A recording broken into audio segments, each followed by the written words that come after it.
Did you read your Bible today? If not, come and read with me. I'm going to read you a verse that shows that we do not need religion, tradition, beads, statues, or going through the motions. What we need is Jesus, and we need Him to wash us.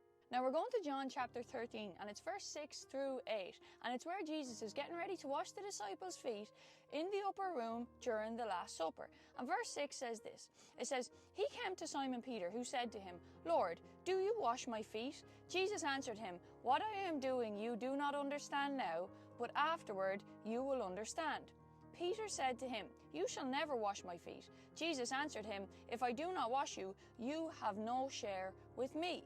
Now when we read this, we often focus on verse 7. "You do not realize now what I am doing, but later you will understand." And yes, that is an extremely powerful verse that reminds us that God's work in our lives can often only make sense in hindsight.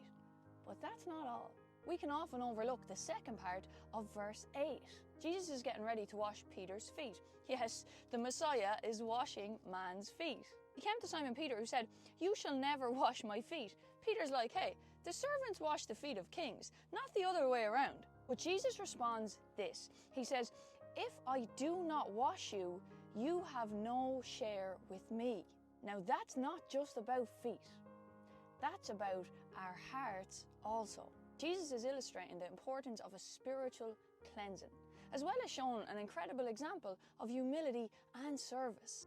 For you and I to have clean hearts, we must have a spiritual cleansing. We don't have to be saved again. We just need to confess to Him, and He will forgive us and cleanse us. So when we get saved, salvation, that happens once, when a person puts their trust in God. But what happens after that is a lifelong process of becoming a better person. It's a process of sanctification, a daily washing of the stain of sin.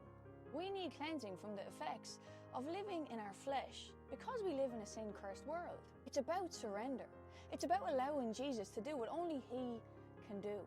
And when we refuse to let Him wash us, we stay in control, we stay self-sufficient, and we stay full of pride. And we often miss out on that true relationship that we can have with Him.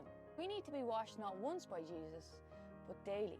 Because to have a share with Him, we must let Him serve us, cleanse us, and change us.